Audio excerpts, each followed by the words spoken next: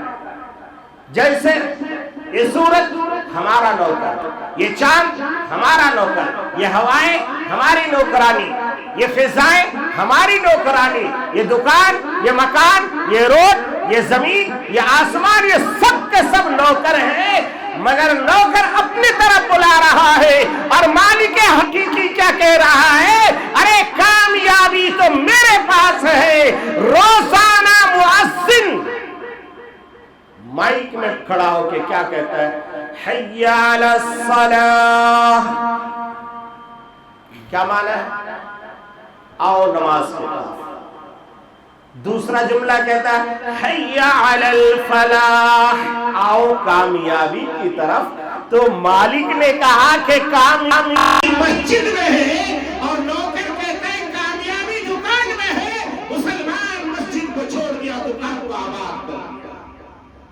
بات نوکر کی مانتے ہو اور کامیابی مالک سے چاہتے ہو نہیں ملے گی. بات بھی مالک کی مانو، کام بھی مالک کا کرو، پھر دیکھو تمہیں کامیابی ملتی ہے کہ نہیں ملتی ہے.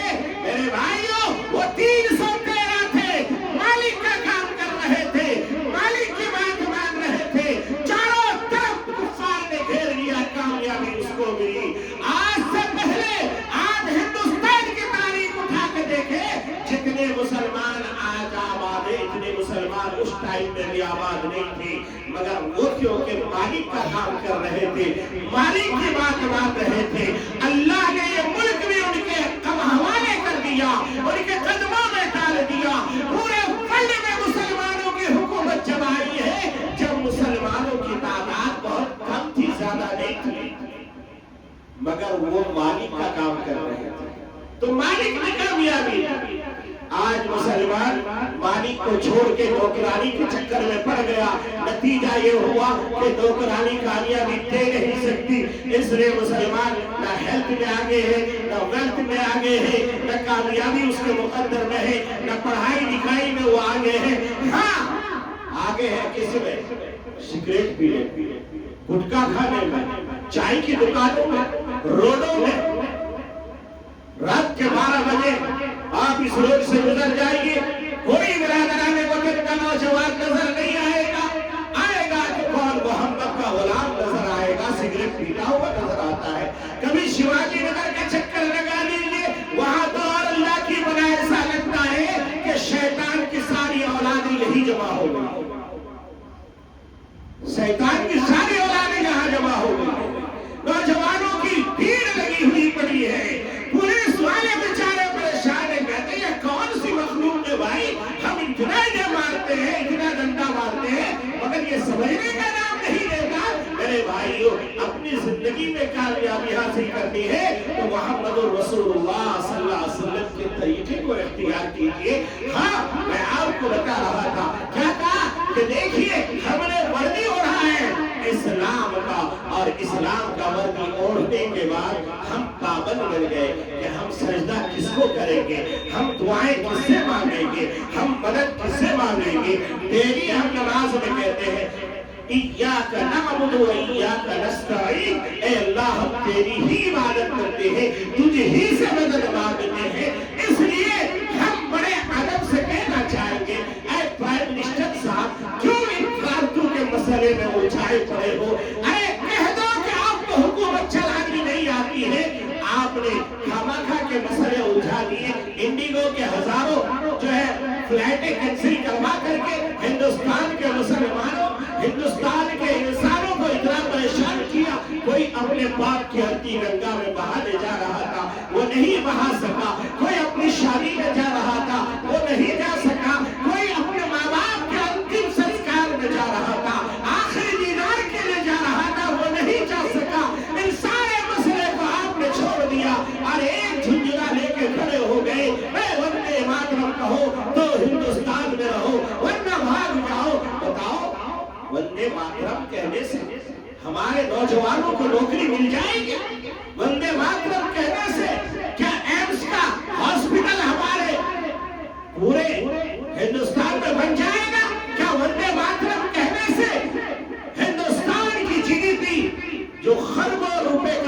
مرض میں مبتلا ہو چکے ہیں، کیا یہ واپس آ جائے گا؟ نہیں۔ حکومت کی ناکامی کو چھپانا ہے تو ہندو مسلم کا جھگڑا کرانا ہے۔ اب ہندو مسلم کا جھگڑا کرانا ہے، دونوں نے چھیڑتے چھیڑتے دیکھا کہ بھائی ہم نے 3 طلاق کا مسئلہ اٹھایا، مسلمان اس کو برداشت کر لیے، ہم نے جو ہے بابری مسجد کا مسئلہ اٹھایا، مسلمان وہاں بھی خاموش ہو گئے۔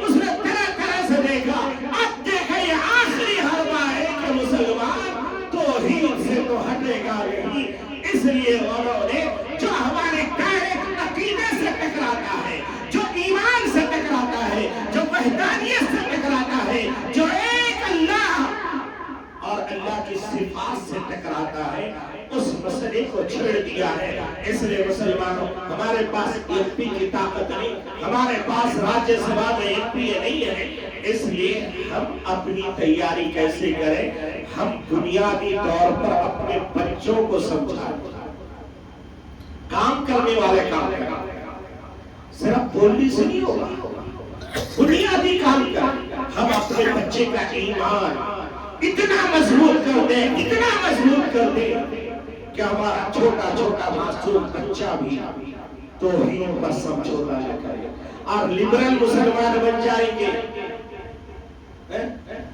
کیا ہوتا ہے یہ بول دینے سے، کیا ہوتا ہے یہ بول دینے سے، تو پھر تو اللہ ہی حافظ، پھر تو پتہ نہیں کہ قیامت کے دن ہمارا دامن کون سے کے ہاتھ میں ہوگا اور کیا فیصلہ ہوگا۔ اس لیے ہمیں کلکم راع وکلکم مسئول عن رعیتہ، اور کما قال علیہ الصلاۃ والتسلیم، اللہ کے نبی صلی اللہ علیہ وسلم نے فرمایا اپنے ماتحتوں کا سوال اس کے اونر سے ہوگا، اپنے ماتحتوں کا سوال اس کے گھر کے اجمان سے ہوگا، اپنے ماتحتوں کا سوال اب کے گھر کے ذمہ داروں سے ہوگا۔ ہم سب ذمہ دار بیٹھے ہیں، ہم طے کر لیں اپنے معصوم سے بچے کو شروع سے ہی توحید پر اتنا پختہ کر دیں، اتنا پختہ کر دیں کہ پھر اس بچے کے سامنے اگر کالا دجال بھی آ جائے اور آنے کے بعد کہے کہ نہیں میں خدا ہوں، میں تجھے قتل کر کے دکھاتا ہوں، اور میرے بچے کو قتل بھی کر دے پھر زندہ کرے، تو میرا بچہ اٹھ کے کہے اے کالا دجال تو ہی حقیقت میں دجال ہے، میں تجھے خدا نہیں مانتا۔ اس درجے کا ایمان ہمیں اپنے بچوں کے اندر بھرنا ہے، انشاءاللہ کریں گے نہیں، اس کے لیے بہت بڑا کام کرنے کی ضرورت نہیں، اپنے بچوں کو مکتب میں بھیجیں۔ جو بچہ بچپن میں اللہ کے وحدانیت کو اور اللہ کی صفات کو یاد کر لیتا ہے اور وہ کر جاتا ہے، تو پھر بچپن میں بھی وہ نہیں بھولتا، اور وہ پھر ڈنکے کی چوٹ ہزاروں کتوں کے بھیڑ میں اکیلا شیر بن کر کے ٹیپو سلطان والی داستان دہراتا ہے، کبھی کسی کے سامنے جھکتا نہیں ہے۔ اس کی بنیاد بچپن میں ہوگا، اس کی بنیاد ہمارے مکتب میں ہوگا، اس کی بنیاد ماں کی گود میں ہوگا۔ ماں کو کہیے بچے کو جب دودھ پلائے تو موبائل میں فیس بک پہ نہ رہے، بلکہ اللہ کا قرآن پڑھتے ہوئے دودھ پلائے، رسول اللہ کے پر جو ہے درود پڑھتے ہوئے دودھ پلائے۔ اس بچے کے اندر وہ غذا کے ساتھ داخل ہوگا تو اس کا ایمان روشن ہو جائے گا، اس کے بعد جو چاہے بنائے، مگر پہلے اس بچے کو مسلمان بنا دے، مسلمان بنا دے۔ آنے والا وقت اس سے بھی خطرناک آ رہا ہے۔ آج تو وندے ماترم کی بات ہے، کبھی اور کچھ بات ہوگی، تو اس لیے ابھی سے ہم لوگ تیاری کریں گے تو ہماری نسل، یہ جو بیچ کا نسل ہے یہ بہت خراب نکل گیا ہے۔ مسلمان خواب غفلت میں پڑ گئے، مگر اب بیداری آ رہی ہے۔ اب ماشاءاللہ ہمیں مسجدوں میں نوجوان نظر آ رہے ہیں، ماشاءاللہ نوجوان بچے اللہ کے دربار میں روتے ہوئے نظر آ رہے ہیں۔ یہ آپ کی مہربانی ہے، آپ لوگ کی بیداری کا ثبوت ہے، اس لیے آنے والا مستقبل روشن ہے ہمارا۔ ہم کوشش آج سے کریں، آج اگر ہمارے بچے پر محنت کریں گے، آنے والا 25 سال میں جب وہ نوجوان بنے گا تو وہ صلاح الدین ایوبی بنے گا، وہ محمود غزنوی بنے گا، وہ جو ہے نور الدین زنگی بنے گا، وہ حضرت ٹیپو سلطان شہید رحمت اللہ علیہ کا پیروکار بنے گا، وہ ناچنے اور گانے والا نہیں بنے میرے بھائیوں اس کی ضرورت اب سے ہے. اب سے ہم اپنے گھروں میں دینی تعلیم کا مزاج قائم کریں. اپنے گھروں میں روزانہ کوئی بھی ایک کتاب، دین کی جو کتاب آپ کو اچھی لگتی ہو، کسی اللہ والے کی لکھی ہوئی ہے، کسی اولیاء کرام کی جو داستان ہے، یا پھر فضائل اعمال ہے، جو آپ کو اچھی لگے اس کو پڑھنے کا ایک ماحول بنائیے. اپنے بچوں کے ساتھ بیٹھیے اور چھوٹے بچوں کو یہ مت سوچیے کہ آپ سیٹ صاحب ہیں تو گھر میں پڑھائیں گے. نہیں، گھر کا ماحول اور مسجد کا ماحول میں آسمان زمین کا فرق ہو رہا ہے. اپنے بچوں کو مسجد ہی بھیجیے تاکہ اس بچے کو اس گھر سے تھوڑا محبت ہو جائے، آنا جانا ہو جائے، اس دیوار سے محبت ہو جائے، تب وہ گھر کو کی حفاظت کرنے والا بنے گا. ورنہ پتہ نہیں کتنی مسجدیں ہماری بابری مسجد بنائی جائے گی، یہ ہمیں پتہ نہیں، اللہ کو پتہ نہیں. بابری مسجد بنانے سے بنتی نہیں ہے. ایک بیوقوف نے کہیں اعلان کیا کہ ہم بابری مسجد بنائیں گے. ارے بھائی، مسجد بابری بنانے کی کیا ضرورت ہے؟ مسجد ہی بنانا تھا تو بنا دیتے، مسجد تقویٰ بنا دیتے، مسجد حرمین بنا دیتے، مسجد اقصیٰ بنا دیتے. بابری مسجد بنانے کی ہمیں ضرورت نہیں ہے بھائی. بابری مسجد تو ہم سے چھین چکی ہے. اب دوسری کوئی مسجد بابری مسجد نہ بنے، اس کی تیاری ہمیں کرنی چاہیے. اللہ ہمیں عمل کی توفیق عطا فرمائے. آمین. وآخر دعوانا الحمدللہ رب العالمین. سنت و صفائی.